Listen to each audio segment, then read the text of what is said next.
Welcome back, everybody, for another episode of Dollar Bin Digging. This is the video and article that I do for comicbookinvest.com, where I talk about those books that are still probably tucked away in those cheap boxes, those back issue bins, those dollar boxes, wherever you find your cheap comics, whether it be at a half-price books, a Books A Million, yard sales, flea markets, wherever you're digging. These are some books you can probably still go and dig out based off of some of the recent news, rumors, announcements, things going on in the comics, etc. Just things I think are kind of fun to go and hunt that may be worth a couple of bucks, but it's more just about the fun and enjoyment of the hobby. So a little bit of a scavenger hunt for you when you go out digging this weekend. Hopefully you're enjoying this series as well as everything else on the channel. Please let me know what you think in the comment section down below. Like, subscribe, hit the alert button so you don't miss anything. Keep telling your friends so we can keep growing the channel as we are on our way to 3K. We just need a little over 50 left, and then we will be doing another round of giveaways for all of you viewers out there. As you know, if you guys watched yesterday's tax show, I just gave away a 1 in 10 Patrick Bateman, American Psycho, the 1 in 10 that's on a hot, on the CBSI Hot 10 list the last couple of weeks. Gave one of those away for free yesterday, along with Ranger Stranger as well. So plenty more coming your guys' way as we make our march to 3K. And with that all said, if you want to see what books I got for you this week, it might be a short list, but just hang on for a few seconds after the intro and I will be right back.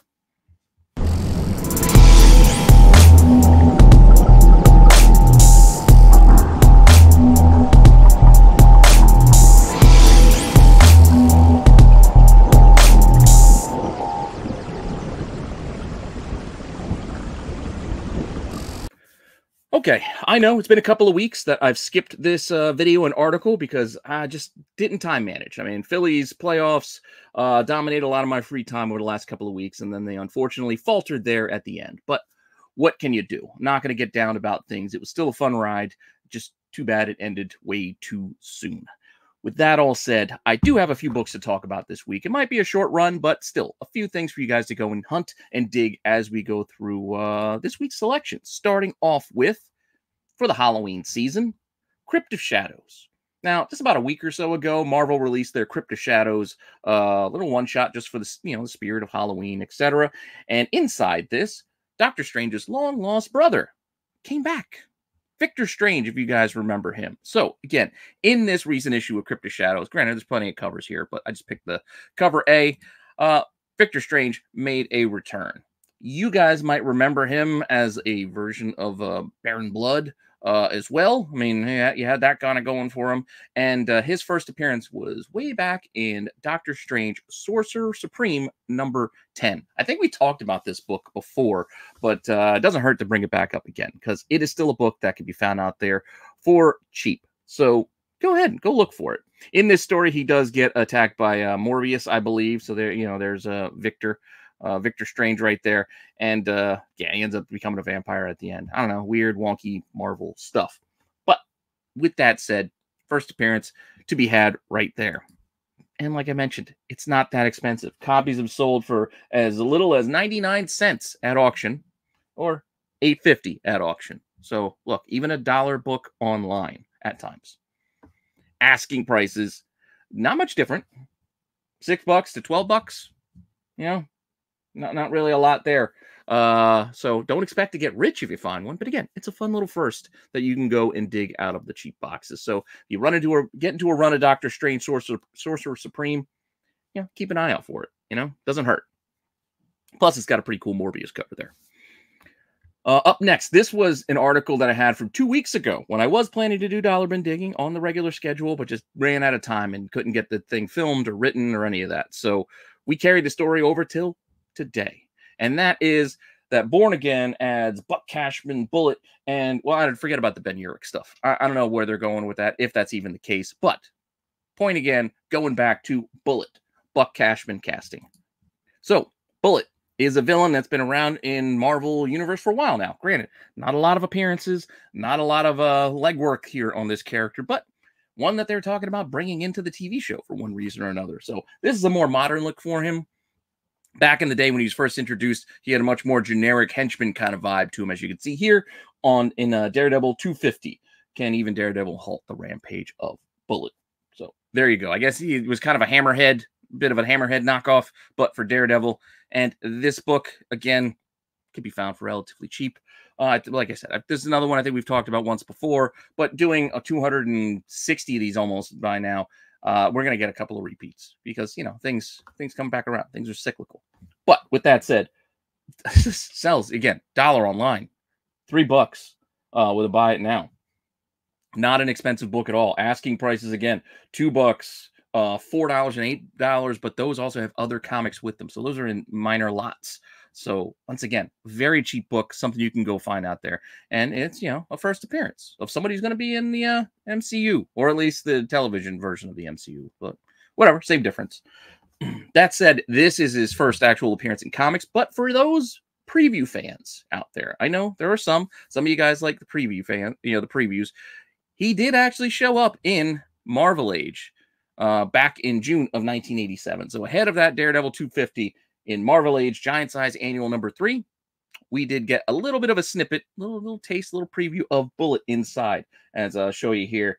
Granted, they kind of shaded him out, so you didn't even really get a good look at what his design was going to be, but he still has that similar, you know, masked henchman, just kind of generic look to him. And, you know, there goes Bullet. So knowing that Bullet was on the way, they kind of teased him here in this Marvel Age. This is another one you can go and find out there for cheap. And again, I know you can make the argument whether what's a first appearance, what's not. Point being, I'm not here to argue that. This is just a book that you go and find for cheap for fun. And this one, you can find out there, sold recently for $6, $8. Again, not going to get you rich. Asking prices as cheap as $3.75.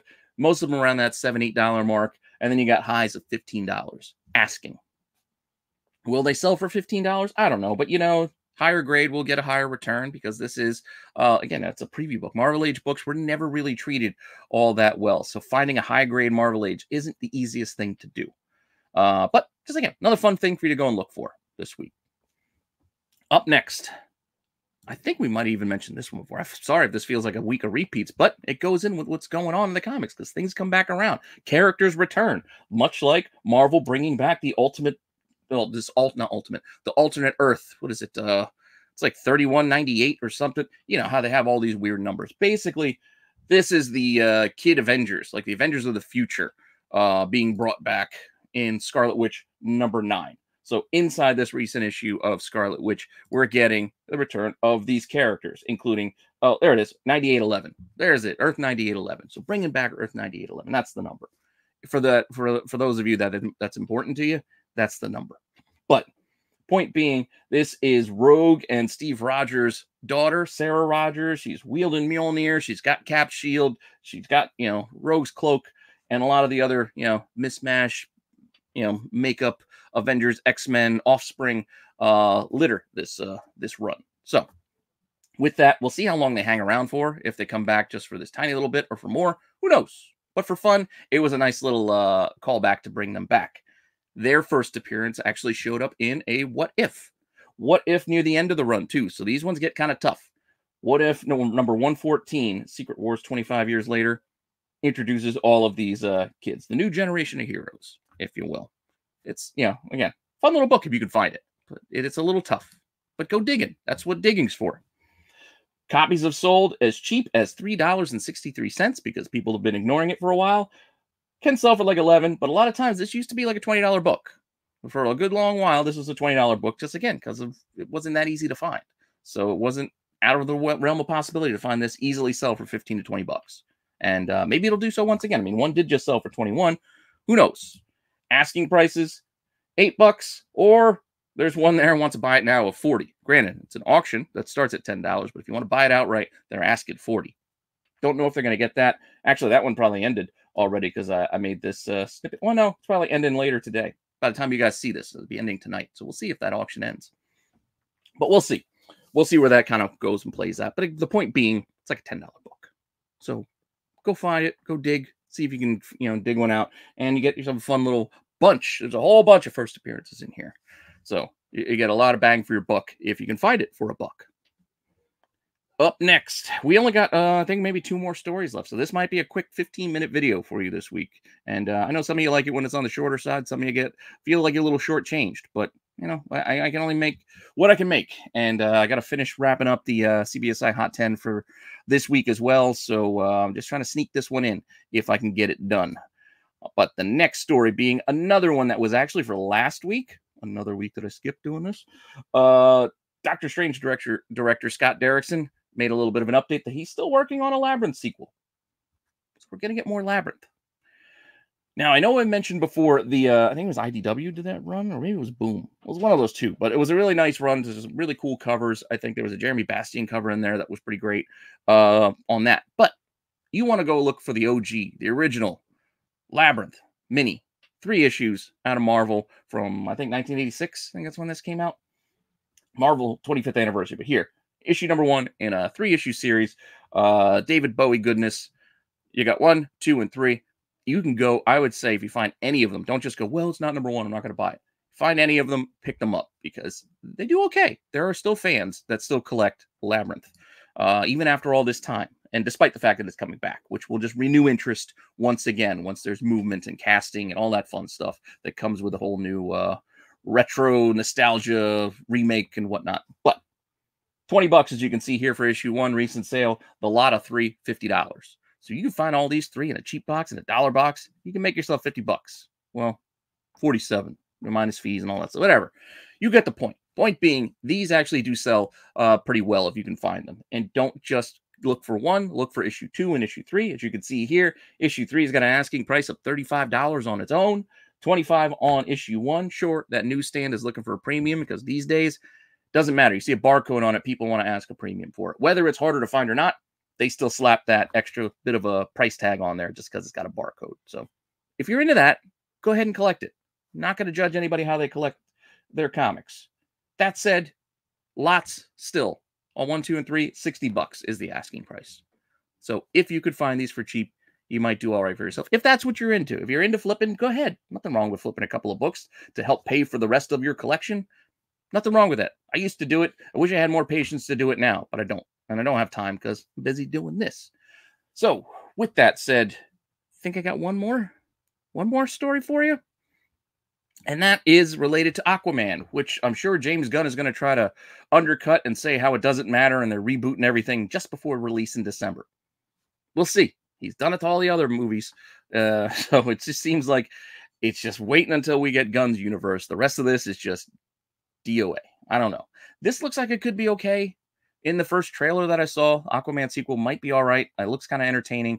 I do worry there could be some goofiness, including this bit, as I'm sure you've been looking at the screen wondering, why the hell is the octopus there? Yeah, Topo. So, teasing a bigger role. Do we really need a bigger role for the drum-playing octopus? I don't know. I don't, personally. I get it. All you old Aquaman fans out there from back in the day, I understand.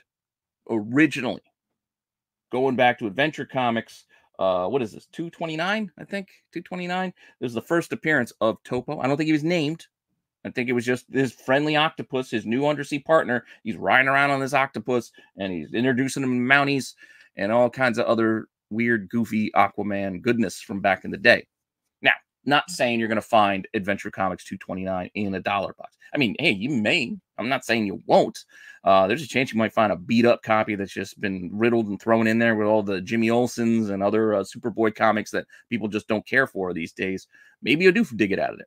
That's not the point. I just wanted to show you that that's where Topo started before he was rebooted in the Sword of Atlantis series into like a humanoid octopus man that they then said is not actually Topo, but he took the name as like an homage to the original octopus, to the point where in New 52, when they redid the whole DC universe, except for Batman and Green Lantern because they were selling well, everybody else kind of got restarted, including Aquaman.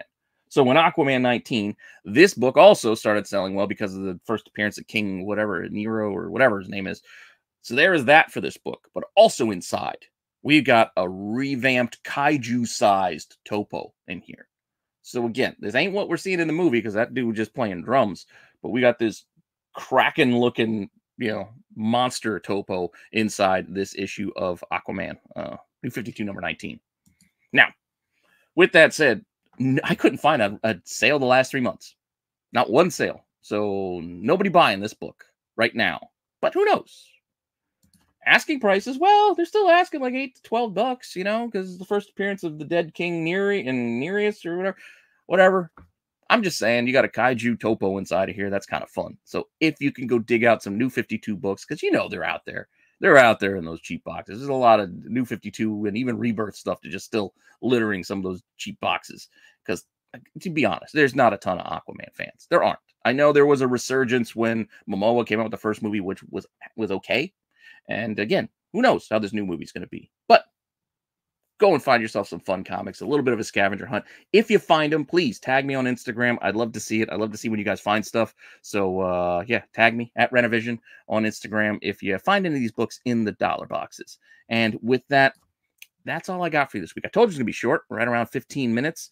So I still want to thank you for stopping by. I do appreciate all the support. And like I said, keep telling your friends so we can keep growing the channel. And don't worry, we'll got more stuff for you tomorrow. We'll have the CBSI Hot 10 show for you, as we do every week at 9 p.m. Eastern Time. And then stick around immediately after that for the Get Off My Lawn live show. You got Dom, you got Jedi, Joe, Sticks, sometimes Bruce.